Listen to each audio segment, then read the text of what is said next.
Good evening, America. Elaine's voice was warm but carried a slight hint of drama.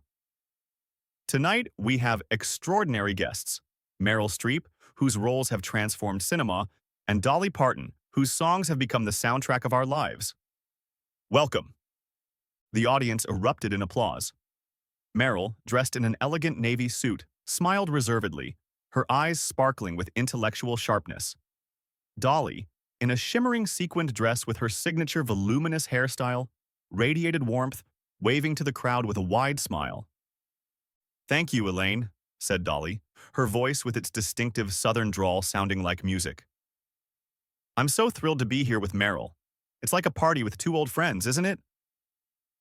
Meryl smiled, but a faint tension flickered in her eyes. She nodded. "It's an honor, Dolly. I've always admired your ability to tell stories through music." Elaine, sensing the moment, moved to the first question. "Both of you have reached the pinnacle of your fields, but the journey wasn't easy. Have you faced biases because you're women?" "Meryl, let's start with you." Meryl leaned back in her chair, her posture relaxed but her words measured. "Absolutely. In the 70s, when I was starting out, directors often told me I was the wrong type for a role. Too serious, too intellectual. Women were expected to be either beauties or character actresses. I fought to be seen as an actress, not a female actress. But I learned to use those biases as fuel." The audience clapped, but Dolly, seated beside her, suddenly leaned forward. "Oh, Meryl, I hear you. But in country music, it's even tougher. They called me a girl with a guitar, like I couldn't be a serious artist. And you know what gets me? When people think my songs are just sweet little tunes, not stories about real life." Meryl turned her head, her eyebrows slightly raised. "I wouldn't say country music is tougher, Dolly. In film, you're fighting an entire system. Producers, directors, studios. You're creating a character someone else wrote. In music, at least you can write your own stories." The atmosphere in the studio shifted. Dolly's smile grew slightly strained, but she maintained her signature charm. "Meryl, darling, I write my songs, but I still have to push through men in suits who say my stories are too rural for radio. And I'm not just singing. I'm telling stories about struggle, about poverty, about women no one listens to." Elaine tried to diffuse the situation. "Both of you have such powerful voices. Let's talk about how you use your platforms to fight injustice. Dolly, your children's foundation." But Dolly interrupted, her voice sharper. "Hold on, Elaine. I want to finish. Meryl, I respect your work, but when you say film is tougher, it sounds like you're downplaying what musicians go through. We don't just sing. We fight to be taken seriously, just like you." Meryl sighed, her fingers tightening on the armrest. "Dolly, I didn't say that. But do you really think a screenwriter or director will give you a role if you don't fit their vision? In film, you depend on others. In music, you can step on stage and be yourself." The audience fell silent. Backstage, technicians exchanged glances. Elaine nervously adjusted her note cards. "I think we can all agree that both film and music are art forms that require struggle," she said, trying to steer the conversation back to safer ground. But Dolly didn't back down. Her eyes gleamed as she turned to Meryl. "Meryl, have you ever stood on stage in front of thousands, knowing half of them think you're just a cute blonde with a guitar? Have you ever heard a producer say your song about divorce is too depressing for radio? I fight for every note." Meryl pursed her lips. When she spoke, her voice was calm but cold. "Dolly, I respect your struggle, but don't make assumptions about mine. You think I don't know bias? I was told I was too old for roles at 40. 40, Dolly. Can you imagine being told your time is up when you haven't even peaked?" The audience gasped. Elaine raised a hand, trying to intervene. "All right, let's take a pause. We'll be back after the break." The cameras cut, but the tension lingered. Backstage, Meryl stood, her face impassive, and walked to her dressing room. Dolly remained seated, staring at the floor, her hands trembling. Technicians whispered, and Elaine frantically consulted with the producer. In her dressing room, Meryl sat before the mirror, taking deep breaths. She hadn't expected the conversation to take this turn. Dolly was an icon, someone she respected. But her words had struck a nerve. a feeling that her own struggles were being diminished. She knew Dolly didn't mean to offend, but it still stung. Meanwhile, Dolly sat in another dressing room, clutching a glass of water. Her manager, Roy, tried to calm her. Dolly, you didn't have to come on so strong. She didn't mean to upset you. I know, Roy, Dolly said softly, her voice trembling. But I'm so tired of people thinking my work is just singing songs. I grew up in poverty. I fought for every step. And when someone, even Meryl, talks like her struggle is bigger, it hurts. Roy nodded, his eyes concerned. What are you going to do when we go back on air? Dolly sighed, her fingers tightening around the glass. I don't know, but I don't want it to end like this. We're both better than that. Oh, I know what you mean.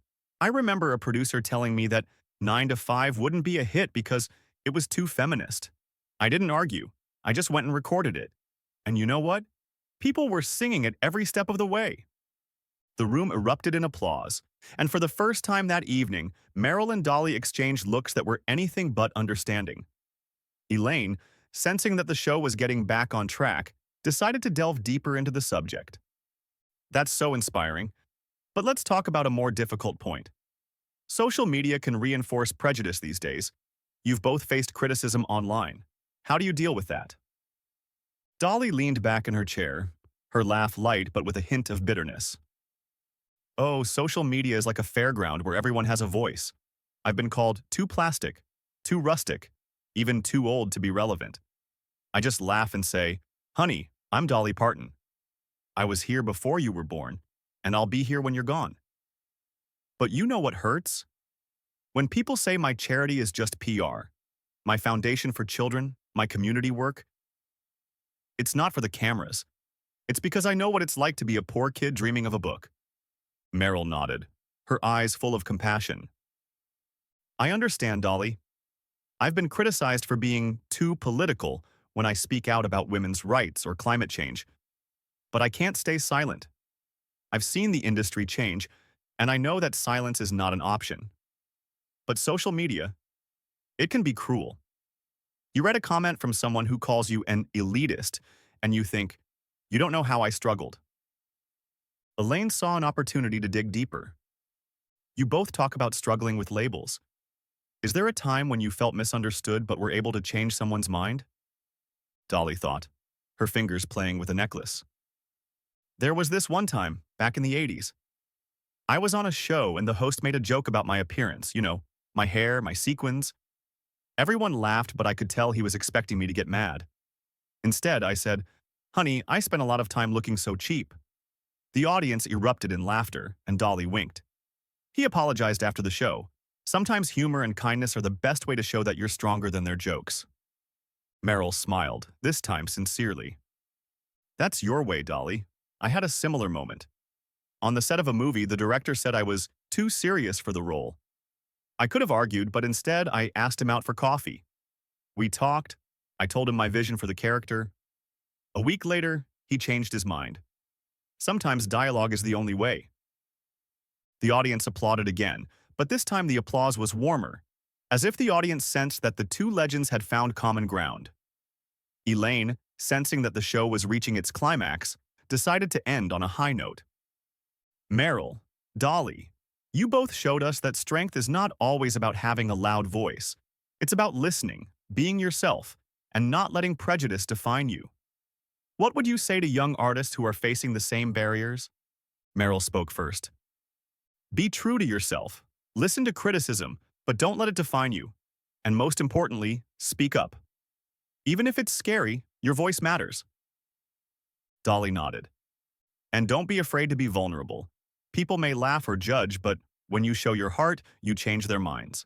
And never forget where you came from. That will give you the strength to move forward. Elaine stood up, her smile genuine. Meryl Streep, Dolly Parton, thank you for this conversation.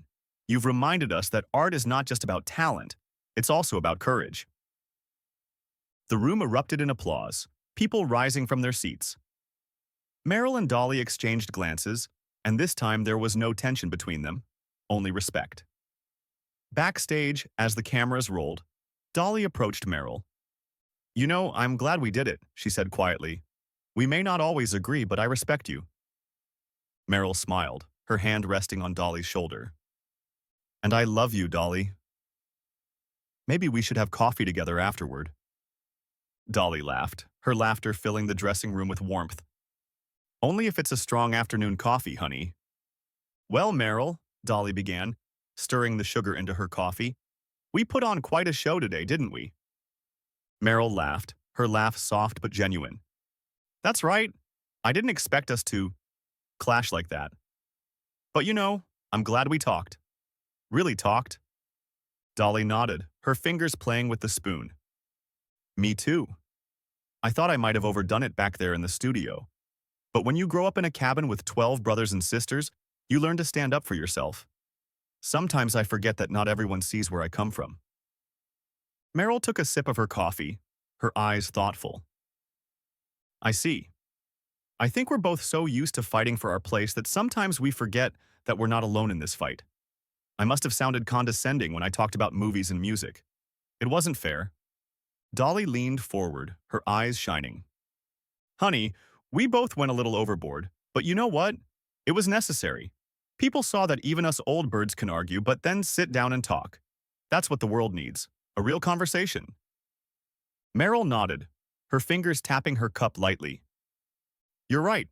We live in a time when everyone is yelling on social media and no one is listening. I think we showed today that it's okay to disagree and still respect each other.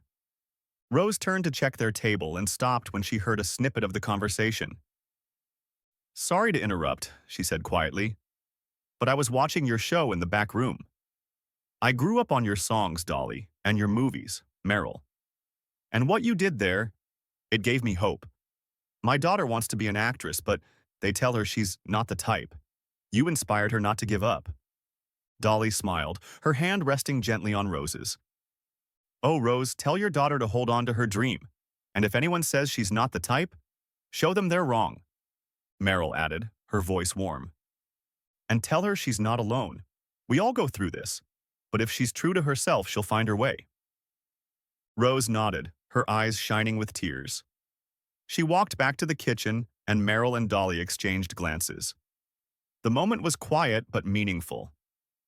You know, Dolly said, taking a bite of pie, I think we could do something together. Maybe a movie? I'll write the soundtrack and you'll star. Meryl laughed, this time loudly. Are you serious? I'm in, but only if I can wear a wig as big as yours. Dolly slapped the table, her laughter filling the cafe. Deal. But I warn you, you'll have to learn to sing country. They continued talking, their voices blending with the soft melody of the jukebox and the muffled chatter of the other patrons. Outside the window, Knoxville was coming alive. Young couples strolling along the sidewalks, older people sitting on benches listening to street musicians. The air smelled of rain and the flowers growing along the street. For Meryl and Dolly, the night was not just the end of a tense interview, but the beginning of something new. The realization that their voices, despite their differences, could resonate together. The next day, social media exploded. Clips of the interview went viral, with headlines like Meryl versus Dolly, conflict or dialogue, and two legends show how to overcome differences. Older viewers shared their thoughts. Some wrote that it reminded them of their own struggles at work or in their families, while others said it was the first time they had seen stars be so genuine. Younger viewers raved, calling Meryl and Dolly icons who teach us to listen. A week later, Meryl and Dolly announced a joint project, a benefit concert to support young female artists. Dolly was scheduled to perform, and Meryl was to host the evening. In Knoxville, where it all began, people were already waiting for the event, discussing it in cafes and hair salons. The local newspapers wrote, "From conflict to cooperation, Meryl and Dolly show the way." But the story is not over. In a world where voices are often lost in the noise, their conversation became a small but bright light. It reminded people that even in the most tense moments there is a place for dialogue, respect, and hope. And who knows, maybe somewhere in Knoxville, a young artist, inspired by their words, is already writing her first song or preparing for her first role, knowing that her voice matters.